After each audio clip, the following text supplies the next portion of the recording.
Having kids now, I'm realizing how different the culture is now from even when I grew up. We're just talking, 20 years ago, things were so different. You've got kids who are angry, sullen, bitter, hateful, nasty, totally disrespectful to their parents. And not that those things have never been around, but it seems now that the norm in the culture is so shocking that it makes me say, man, we've got one shot to do this with our kids, and if we don't raise up a godly generation of kids, what in the world's going to happen to our country? Well, I read an article by John MacArthur, and it was entitled A Crash Course in Christian Parenting, and he gave some very insightful tips on how you can get a bitter, sullen, antisocial delinquent out of your children. You want to know how? Hit him with something. There you go. All right, here we go. Number 15. Spoil him. Give him everything he wants, even more than you can afford. Just charge it so you can get him off your back. Number 14. When he does wrong, just nag him a little, but don't spank him. Oh, and it is a cruel thing to nag and criticize your kids. Some people say, I just couldn't think of spanking a child. Well, probably in the way you're thinking it is wrong. To ever strike a child in anger, in unholy anger, is absolutely wrong. That is not what the Bible prescribes. It talks about controlled, measured, physical discipline for the purpose of rescuing a child and bringing him back into the ways of life. So, if you think about it, 3 spankings a day is far better for a child's health than 20 scowls and 50 angry criticisms. And when it's coupled with tying strings of friendship and love and care with your children, they see those disciplines as a demonstration of how much you love them, because they know you care enough to set them back on the right course. Number 13, foster your child's dependence upon you. Don't teach him to be independently responsible. Maintain his dependence on you so later on, drugs and alcohol can replace you when he's older. Ow! That's sarcastic. Well, so often, and some parents can do this unintentionally, wanting to provide everything for their children, and they see their identity in being their child's parent to the point where they don't know what to do if the kids are not totally dependent upon them. And if you don't teach your kid to do stuff on his own, to be independently responsible for his homework, for getting up and getting his breakfast, responsibilities around the house, ultimately he's going to look to you to do everything for him, and you're going to produce a kid who needs other people and other things to function. Guess what? When that little bird flies the nest, he's going to be looking for something else to carry him through every problem. And that can easily wind up being drugs and alcohol. All right, number 12. Protect him from all those meanie teachers who want to discipline him from time to time and threaten to sue them if they don't let him alone. Whether they sue him or not, I see moms and dads wanting to jump in for everything. That's right. They want to jump in for everything and not let their kids experience the consequences of their actions. Bad consequences are some of the very best teachers in life. If you don't let your kid reap what he sows, you're producing an artificial world for him to live in. And then when he gets out on his own, oh man, he's going to be one of those people you just don't like at all. Sometimes you get crummy teachers. I had a few that I could actually name because I still remember. But there were a ton of good ones. Yeah. Sometimes a kid has to go through a year with a crummy teacher, and that's just kind of the way it works out. That's right. And listen, we also have to remember that the real world is full of crummy people. But your kids have to learn to deal with crummy people. Don't protect them from every crummy comment or every crummy decision. Teach them how to pray for their enemies.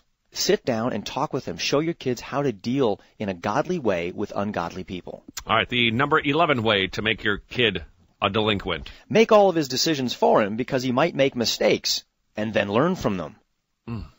True. All right, I'm just writing it down. Number 10.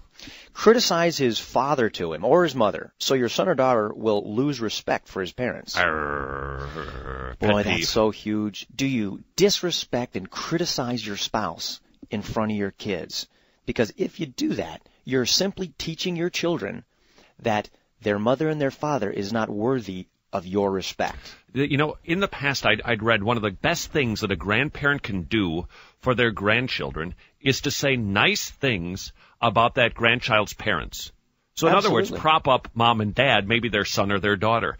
And I read that and I went, oh, that is so true. I saw it about a month ago where a grandpa was saying to the kids wonderful things about the parents. And I'm telling you, you could almost feel the effect of that. So there you have grandparents assisting in the job of getting children to honor their parents. You know, I've said this before, but Kirk, I don't know what this is exactly. Maybe it's just me hallucinating.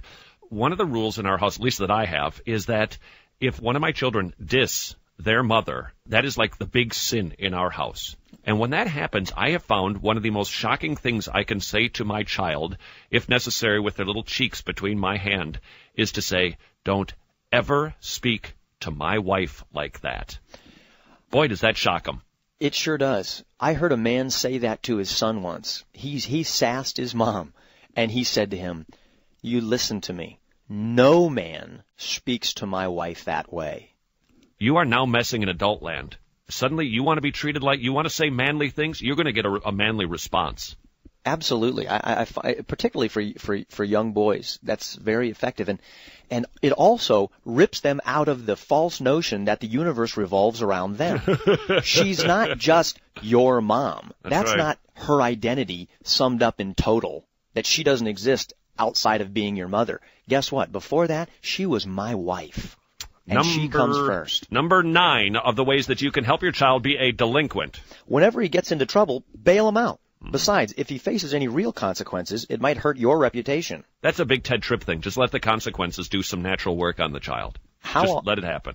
That's right. How often do we want to bail kids out because if we don't, it makes us look bad? You know, I remember one time that my daughter, she walked out of Pep Boys, an automotive shop, and she had stolen some candy.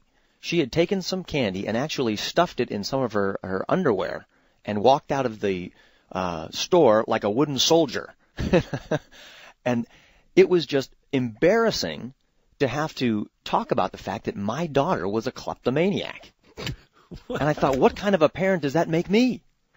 And so often we want to hide that. We'd want to quickly put the candy back and not tell the store owner what had happened.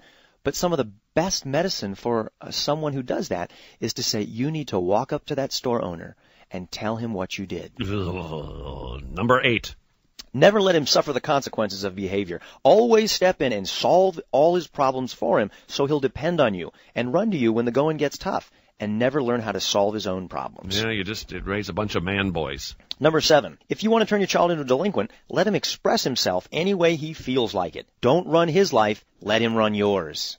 Miserable children. Oh, see them all the time. And a miserable home. One of the things Ted Tripp says is, remember, your children are welcome members of your family. They're not the center of it. Todd, you and Mrs. Friel started a family long before the children came, and you're welcoming them into this family God has already established. And there are rules for being in this family. Is that when I get to say, hey, you're under this roof and you'll do things the way that I say? Okay, number 6. Don't bother him with chores. Just do everything for him. Then he can be irresponsible all his life and blame others when things don't get done right. And grow up to be a piggy pants to boot. Number 5. And be sure to give in when he throws a temper tantrum. Just give him and get him what he wants. Number 4. Believe his lies because it's too much hassle to try to sort through and get the truth. Oh boy, that's such a nasty sin that needs to be untangled. Number 3. Criticize others openly. Criticize others routinely so that he'll continue to realize that he's better than everyone else. Well, that's one we got to watch out for, I'm telling you. That's right. We're doing nothing but teaching our kids that we're always right and we're much better than other people. Well, that's the last thing you want to teach your kids. Well, it's okay for us because we are, but nobody else should be doing that. Just right. The free. Okay, number 2. The number 2 way to get your kids to turn out rotten is to give them a big allowance and don't make him do anything for it. Just hand him lots of cash so that he doesn't appreciate a nickel. That's it. And the number 1 way... Wait a second, and the number 1 way that you can help your kid be a complete, total depraved monster... Praise him for his good looks and never for his character. Oh, the superficial stuff. That's right. Oh, you are just a man on the basketball court. Oh, sweetie, you are beautiful. There's nothing wrong with those things. But those are superficial things that will disappear one day. Beauty is fleeting. The old back and the old knees will eventually give out. Just ask Mr. Friel.